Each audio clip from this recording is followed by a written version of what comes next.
Pessoal, começando mais uma edição do nosso AyanCast. Para quem não me conhece, eu sou Marcelo Bugarelli, ao lado dessa companhia muito luxuosa, a Tainá Reinert. Seja bem-vinda, Tainá. Obrigada.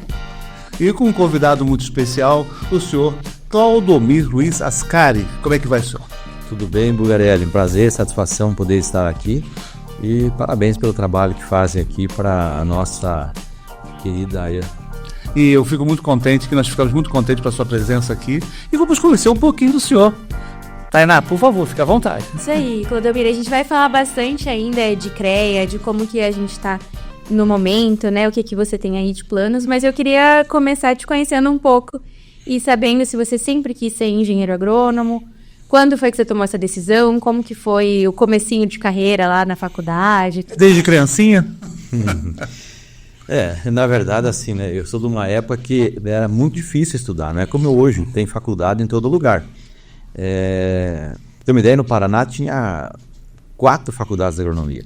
Mas, na verdade, o meu primeiro vestibular que eu fiz foi para a época, chamava processamento de dados, que hoje equivale aí a... Um TI? Um TI. Imagine, isso há mais de 30 anos atrás, era muito, muito inovador. Porque ele não se tinha expectativa de que a informática ia... Mas eu, assim, curioso, né? Achava que... né?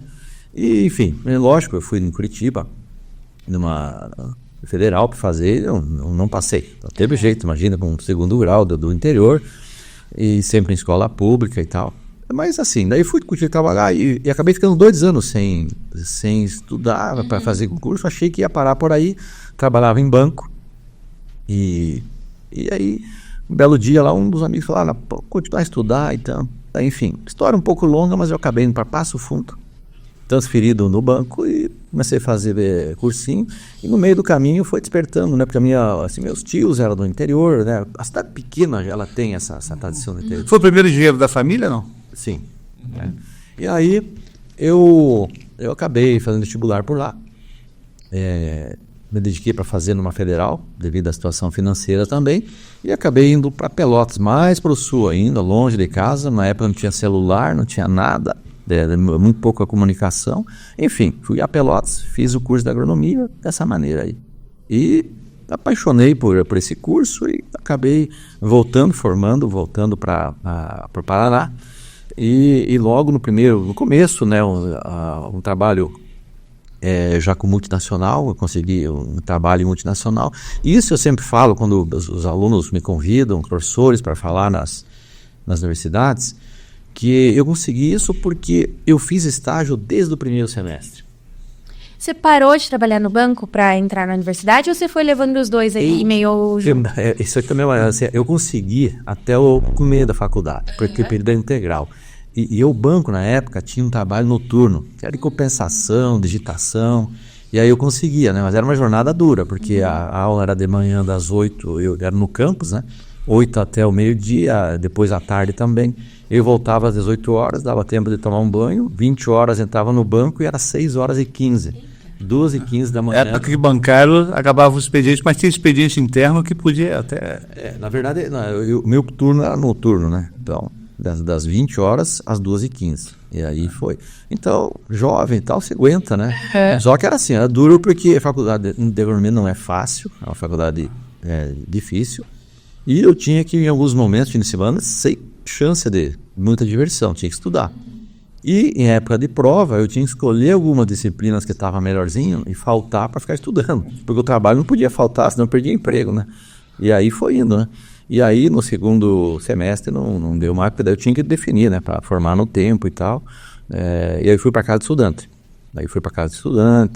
Aí eu peguei uma bolsa pequena, tudo valor pequeno, vale transporte, essas coisas, e consegui terminar dessa maneira. Foi tudo bem calculado, vamos dizer assim, né? Com pouco recurso, na federal, você conseguia sobreviver na época bem tranquilo. Assim foi. E agora? Aí foi, lógico, depois a gente foi fazendo especialização, eu fiz 4 especializações, eu fiquei 18 anos na multinacional, né? E aí... É que aí você entrou direto. Eu já se formou e já entrou na... Eu já saí trabalhando, né? Saí trabalhando e até hoje nunca parei de trabalhar. E aí estimulado. Depois que você entra no trabalho, no ritmo, começa a enxergar. Essa parte é boa do negócio, né? Você pega uma empresa organizada e ela começa a explicar, você começa a aprender. Eu diria assim, foi talvez outra faculdade, né? Porque você começa a entender, acompanhando, né? Que ali tem muitas pessoas. O multinacional tinha pessoas do mundo inteiro trabalhando ali, com visão. Ali se falava de planejamento estratégico, planilhas eletrônicas, nossa, era uma loucura aquilo. E aí aquilo tudo vai aprendendo e vai vendo que, poxa, eu não posso parar aqui, eu tenho que ir para frente, né? E aí a gente foi estimulado, eu fiz a especialização da administração rural, agronegócios, né? E quando eu terminei os 18 anos de empresa, eu fui para uma cooperativa. E eu sempre tive comigo que a gente tem que ir a fundo na questão. Quando eu entrei na cooperativa, eu fui fazer um curso de cooperativismo. Aí fiz uma especialização em cooperativismo. Aí passou um período, fiquei até pouco tempo, quase uns 2 anos, fazendo planejamento estratégico, essas coisas lá. Era gerente de planejamento e novos negócios na cooperativa. E aí, meu amigo, o tal do CREA, eu já era presidente de associação e existe até hoje, né, a nossa agenda parlamentar, que era fazer estudo aí das questões, aí apresentar para os candidatos a prefeito, aquela coisa toda, né? Enfim, fiz bem feito, eu era presidente da associação, já na época lá dos engenheiros agrônomos de Pato Branco, e apresentamos para os prefeitos, candidatos, e o que ganhou me chamou lá e falou, olha, eu gostaria de pôr em prática esse plano e gostaria que vocês me indicassem 2 engenheiros agrônomos, um para cuidar do meio ambiente ou na agricultura. Eu falei, mas quem será? Porque... tive uma ideia. E aí eu falei, imagina, nunca me passou na cabeça isso aí. Eu sei que voltei para a associação, falei, pessoal, e daí? Conseguimos, temos 2 vagas. Os caras falaram assim, você é louco. E quem que vai pegar essas vagas? Isso aí é uma loucura, né? Não é assim e tal. Vaga na prefeitura. Na prefeitura, o prefeito eleito queria que nós colocássemos 2 secretários, queria fazer a equipe de governo dele. E deu para nós a Secretaria de Agricultura e Meio Ambiente, 2. Enfim, eu estava na cooperativa, o prefeito foi lá na cooperativa, conversou, acertou lá com o presidente, e era para mim ficar 6 meses, meu amigo, porque o prefeito não estava difícil de conseguir, ele queria alguém que desse me organizar. E eu, 6 meses e tal e coisa, fiquei 8 anos, mandato, acabei acumulando as 2 secretarias e organizando aqui. E uma experiência agora no setor público, né? Ô, Clodomir, e deixa eu te perguntar, você... lá no começo de cooperativa, quando foi que você começou a ter um pouco mais de atuação dentro do CREA? Foi só depois que foi para a cooperativa ou já na primeira experiência ali que você comentou da multinacional? Enquanto multinacional, eu fazia parte de associado, pegava alguma diretoria, porque eu viajava muito, tinha pouco tempo para estar presente. Perfeito. Né? Depois, na cooperativa, eu assumi alguns cargos aí, algum cargo mais... estratégico ali dentro, mas presidente mesmo foi depois que eu entrei na prefeitura, que daí eu fiquei mais presente direto lá e consegui participar. Mas desde sempre você já estava presente ali, né? Eu sempre, desde que eu me formei, eu já me associei a uma entidade de classe, e já tinha a percepção que nós precisávamos estar reunidos. Eu nunca deixei de pagar CREA e associação, sempre paguei a minha anuidade lá e sempre participei da maneira que deu, né? E agora, como presidente, como é que o CREA tem assim, fomentado a ideia de trazer mais os estudantes, os recém-formados, principalmente, para o CREA? Olha, bom, primeiro que essa trajetória, que rapidamente a gente falou aí, ela me deu uma oportunidade de enxergar o CREA de uma maneira que eu vim da origem, né, da base. Então, eu entendo que a entidade de classe, ela precisa ter apoio, precisa ter recurso. Porque são todos voluntários, né? Por isso só já é algo meio complexo. E se você não der apoio, a coisa complica, né? Então, eu tenho, nas minhas políticas, eu tenho implementado, aumentar o recurso. Com relação aos alunos, o CREA Júnior, a gente tem incentivado muito, trabalhamos fortemente para ter, além do CREA Júnior, ter a Mútua Júnior também, para que os alunos já comecem a se entrosar e...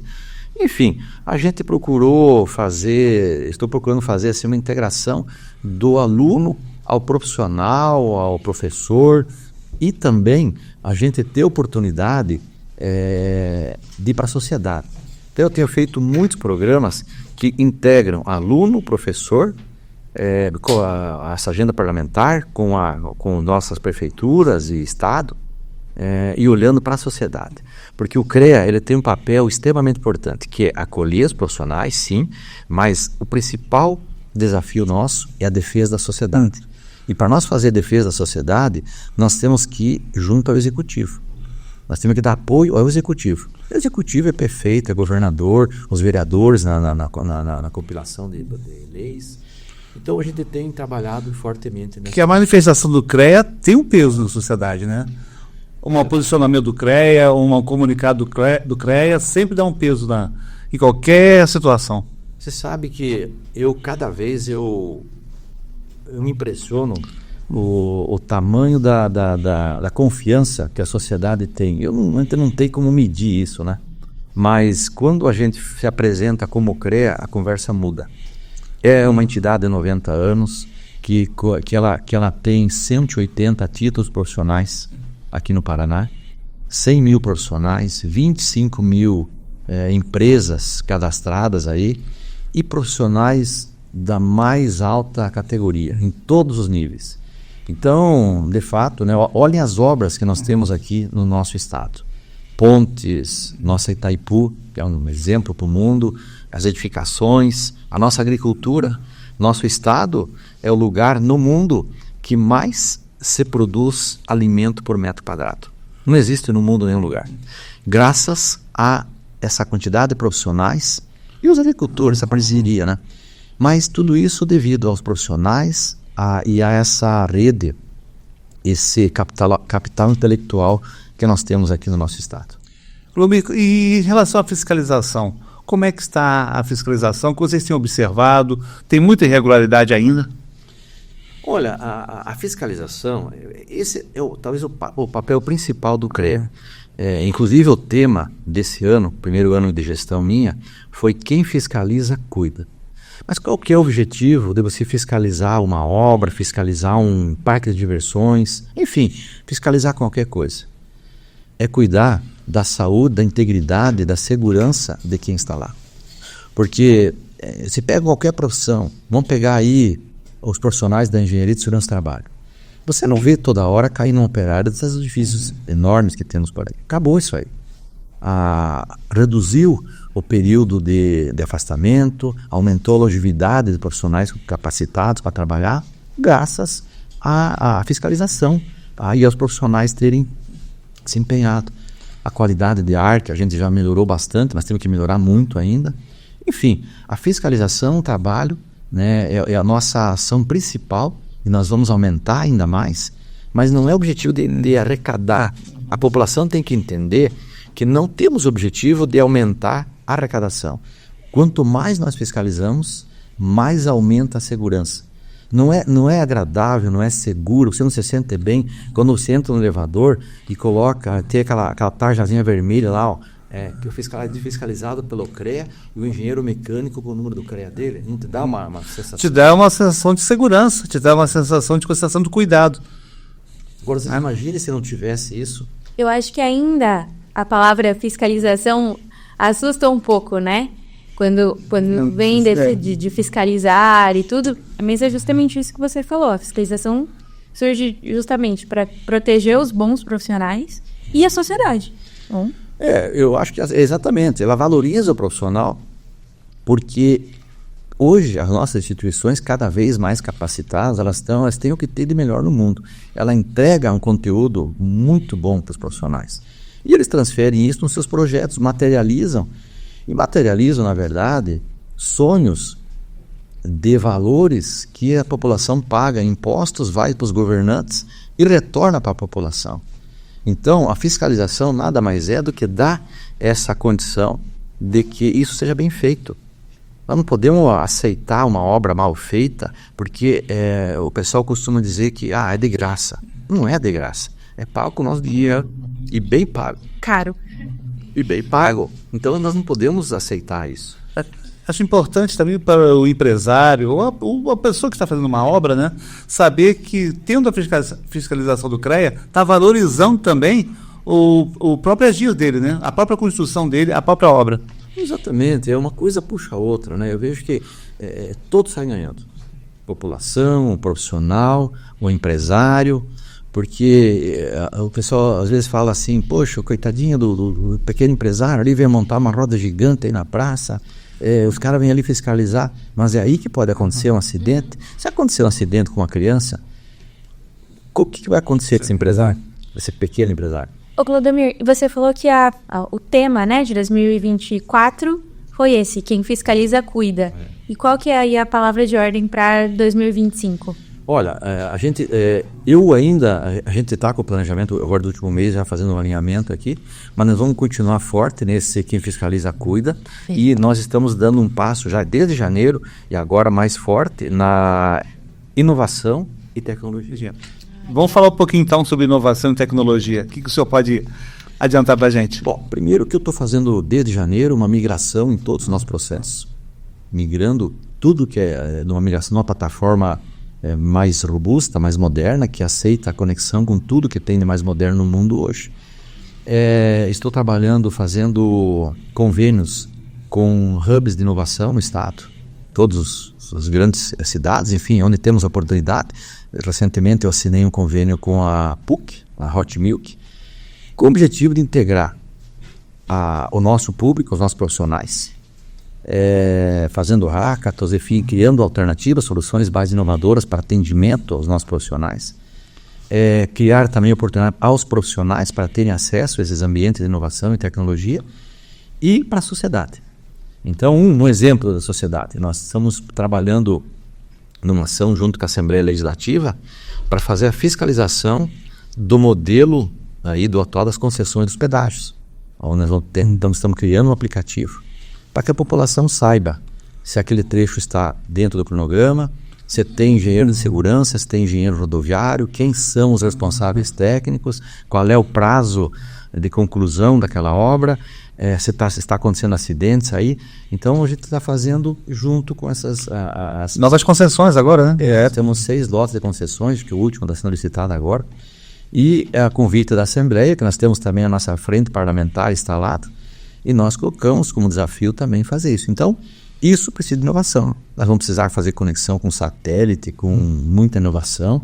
Então, colocar isso à disposição dos nossos colaboradores para dar um bom atendimento para a sociedade, para os profissionais. Os profissionais têm que receber o que tem de melhor também, nesse sentido. E, paralelo a isso, nós temos que sempre com foco na comunidade. Pode falar, Tainá. Não, eu ia pedir para você falar um pouco mais sobre essa questão da frente parlamentar. Sim. Como funciona, eu acho que é legal a gente esclarecer isso.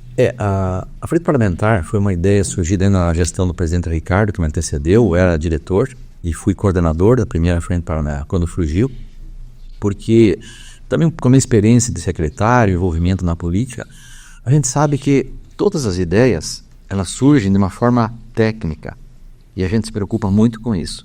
Mas a decisão final, ela é política. Quem define a lei são os deputados, os vereadores e tal.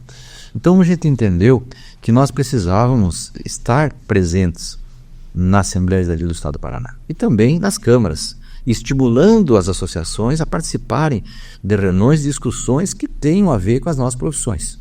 Plano diretor, enfim, aterro sanitário, limpeza da cidade, pavimentação, essas coisas todas que dizem respeito a merenda escolar, tudo que envolve nas profissões. E aí a gente criou essa frente parlamentar, com o objetivo de, ao invés de nós, quando tínhamos uma demanda, nós tínhamos que depender de um deputado que acatasse a nossa demanda para levar para dentro da Assembleia para dar um encaminhamento. Hoje nós temos uma frente parlamentar com 18 deputados de 54, uma boa bancada, uma das maiores, e a gente dá todo o suporte, a gente leva a nossa lei, e eu fiz uma das assessorias minhas, é um advogado que tem experiência parlamentar lá na Assembleia, e os nossos profissionais eles escrevem de uma forma técnica as leis, e esse nosso advogado, com uma equipe e outras colegas, ele já transcreve numa linguagem legislativa, que é a linguagem que o pessoal entende, né, para a gente tramitar o mais rápido possível. E muitas leis, inclusive, elas já existem, precisa fazer algumas, daí a gente faz uma alteração na lei. Mas, enfim, tem dado muito resultado e temos recebido muitos elogios da Assembleia Tanto é que fomos convidados aí para fazer parte dessa fiscalização. Sempre consultivos também. Consultivos, né? A gente faz e honorífico, né? Não temos salário, nada, mas é a função nossa aqui no nosso trabalho. Perfeito. Presidente, só para esclarecer, principalmente o público mais leigo, né? Quando a gente fala da IAN, a gente lembra em engenheiros, estou aqui com uma engenheira civil e o arquiteto. Mas a gente esquece um pouco do engenheiro agrônomo, né? Porque eu queria que o senhor falasse um pouquinho do papel do engenheiro agrônomo para a sociedade. Certo. Aqui em Maringá nós temos nós temos duas associações ligadas, né? Temos dos engenheiros arquitetos e temos também o dos engenheiros agrônomos, são duas, né? A MEA. Então, assim, a agronomia, ela tem dos 100 mil profissionais, 15 mil são engenheiros agrônomos, e eles têm esse papel aí da alimentação, né? Então, a gente, como eu falei, né, a responsabilidade do Paraná, né, com 2,3% do território nacional, nós estamos produzindo aí alimento para 200 milhões, praticamente com o Brasil. Então, o Brasil, há 50 anos atrás, importava alimentos para a população de 80 mil habitantes. Agora estamos passando de 200 milhões e nós exportamos para mais 5 Brasil praticamente. Ou seja, resultado da agronomia, da agricultura, dessa integração. A agronomia, ela se organizou aqui no nosso estado em uma federação e tem 20 associações. Uma delas está aqui em Maringá. E assim eu também tenho estimulado que as outras civil, enfim, também vá para um caminho, ou acho uma alternativa, porque as entidades de classe, nós temos 101 entidades de classe hoje. No Estado. No Estado. E nós precisamos delas porque eu vejo que no futuro, com a digitalização, com a forma que está encaminhando, vai ser como o banco. Se antes você ia todo dia no banco, hoje você vai, talvez leve um mês para entrar no banco, ou um ano. E as entidades, se nós não fizermos algo, nossos CREAs, as nossas regionais, as nossas inspetorias, vai acontecer a mesma coisa. Nós vamos ter que achar algo. E nesse sentido, eu tenho um projeto piloto para o ano que vem, para nós fazer um edital que a gente vai colocar a entidade a comandar a nossa inspetoria. E aí criando sala de podcast, coworking, e nós vamos fazer uma rede Brasil. Agora nós vamos começar, até a semana que vem estarei em Santa Catarina, depois em Minas Gerais. Nós estamos organizando para que eu tenha, logo no início, já uns 8 ou 10 pontos, Curitiba, Maringá, Londrina, Ponta Grossa, enfim, estratégicos pontos, Santa Catarina, Rio Grande do Sul, Minas Gerais, Mato Grosso. Aí o profissional de Maringá, que estiver a trabalho, ou mesmo a passeio, mas que precisa de um apoio, ele vai ter um aplicativo que poderá agendar, fazer um agendamento e utilizar um espaço do engenheiro agrônomo, do engenheiro profissional, engenheiro modalidade, em qualquer um desses estados. Até mesmo para atender um cliente, alguma coisa. Exatamente. Excelente. Ele tem que ter. Então, esse tipo é uma primeira ideia, né? Mas nós temos que dar essa funcionalidade para as nossas inspetorias, para as nossas entidades. Pelo contrário, o que vai ser feito dessas nossas instituições, essas nossas inspetorias regionais, né? Porque vai digitalizar, as pessoas vão resolver tudo de casa. E nós temos que ter, então, esses espaços ocupados, porque a sociedade ela precisa enxergar a marca do CREA, a marca da IAN, da MEA, ela tem que enxergar, aqui tem o Conselho de Engenharia, Agronomia e Geociências. Tem uma chancela, né? Tem uma chancela, porque daqui um pouco, se nós não pensar dessa maneira, nós fechamos tudo e ficamos tudo em Curitiba com uma central. Mas isso não tem sentido, porque as coisas acontecem na comunidade. Então, cada vez mais, o profissional, a entidade de classe, ele vai ter um papel muito importante, estratégico, para segurar essa bandeira de pé. 2025 está aí. Isso aí. Ô, Claudemir, e queria que você deixasse, talvez, um recado, assim, alguma coisa, para os novos profissionais, ou para o profissional que já tem um tempo de mercado, mas está afastado do CREA, da associação, ou não está exercendo exatamente nesse momento, né, e deixou ali o CREA desativado e tal, da importância de participar tanto do CREA quanto das associações. Certo. E o mercado mesmo chamando, Sim. tanto o pessoal que está entrando agora no mercado, quanto talvez a pessoa que já esteja no mercado, mas esteja um pouco afastada nesse momento. Bem, eu primeiro diria o seguinte, que não tem o menor sentido, isso a gente precisa dar uma repensada, né? As pessoas se isolaram. Eu acho que a pandemia nos deixou um pouco afastado, a gente precisa viver em comunidade. Eu acho que o ser humano foi, né, tem até um filósofo que diz que o homem é um ser social, ele tem que viver em comunidade. E a gente não é diferente. E na medida que você faz algo que dá resultado para um grupo de pessoas, eu tive essa experiência muito grande na prefeitura. Quando se faz uma obra, tive muita oportunidade de fazer a pavimentação asfáltica no interior, em comunidades, fiz uma ligação de internet no campo, conectividade, e você vê que aquelas pessoas estavam lá isoladas, inclusive os filhos, netos morando na cidade. E quando você põe um asfalto na frente daquela casa e põe uma internet, e os filhos largam do interior e vêm morar ao lado do pai com 5 minutinhos, 10 minutos, tá na cidade. E começa a construir casa, a casinha de madeira dos pais, dos avós, os filhos aqui do lado. No meio uma pequena piscina aqui, e os netinhos, missão cumprida. Isso começa a te dar também, então a gente tem esse papel. Então a gente precisa estar e participar dessas atividades. Agora, o estímulo, eu sei que às vezes eu recebo muito, assim, no sentido de reclamação de salário, não estamos sendo bem valorizados. E isso vai ter um preço, porque países desenvolvidos tem uma estatística que dá a média de 5 engenheiros para cada administrador ou advogado. Aqui no Brasil é o contrário. Está ficando 5 advogados, administrador, nada contra as profissões, está tudo certo, acho que está, né? Mas está diminuindo a engenharia. Não há um equilíbrio nesse sentido. E um país que está em crescimento e que precisa desenvolver, precisa de engenharia. Então nós vamos ter um colapso na frente. E isso eu tenho falado para alunos, para professores, nós temos 129 instituições de ensino aqui no Paraná, 830 cursos, para se atentarem a isso, para os governantes, para pararem de pagar salário muito baixo, menos da metade do piso salarial, achando que isso é uma economia. Eles não atraem bons profissionais. Existem estados que estão pagando salários melhores e que os profissionais estão indo lá. Então nós estamos tendo uma evasão de bons profissionais para outros estados que estão pagando mais. Estamos perdendo talentos aqui. Perdendo talentos, e isso começa a dar qualidade de obra e também diminui a atratividade nos cursos. Então nós temos que parar e pensar. Nós temos que ser, vamos dizer, no mínimo racionais.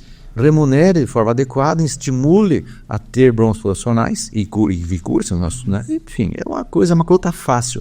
Esse é o trabalho que eu tenho feito, mas como eu sempre falo na minha gestão, tudo com pesquisa, com planilha e com informações. Não é nada de falar, olha, eu tenho que ser melhor, tenho que ganhar mais, eu vou defender um salário maior para cá ou para lá. Por quê?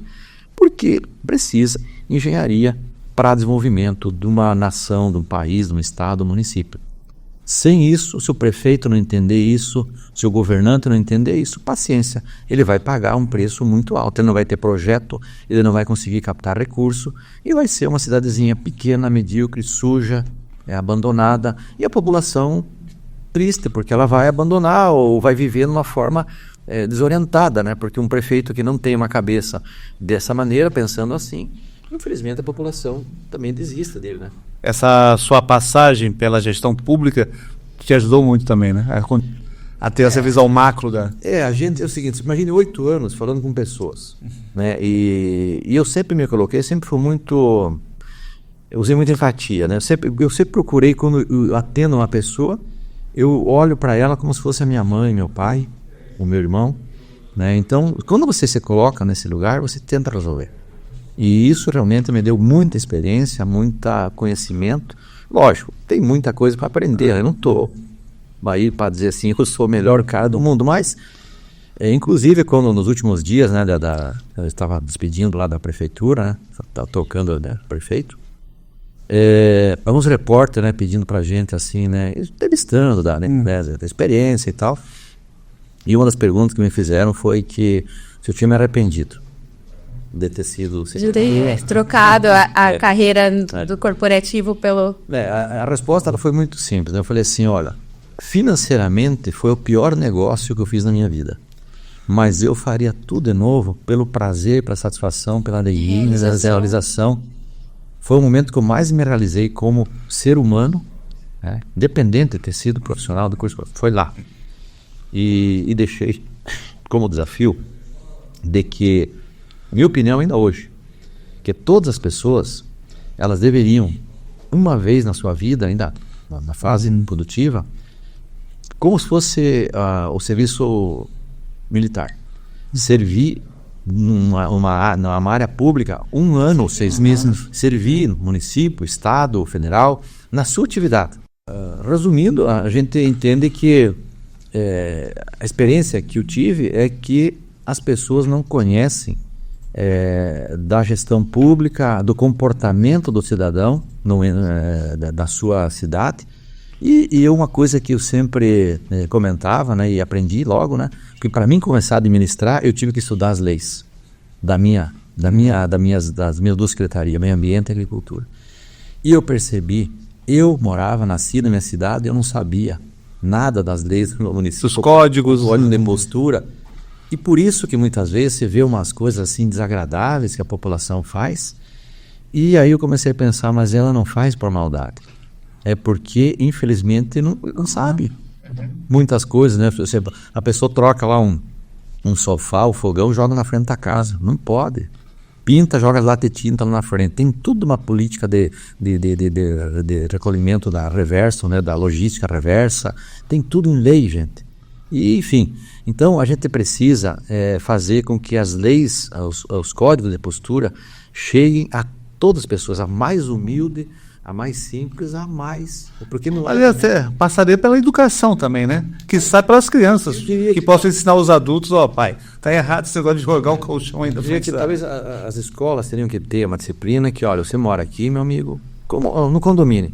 Como que você se comporta num condomínio se você não tem as regras do condomínio? E eu vou te dizer, que vou além, né? Você falou que às vezes a gente não conhece as regras da nossa cidade ou do nosso estado. Muitas vezes a gente não sabe nem as regras do nosso condomínio, onde a gente vive.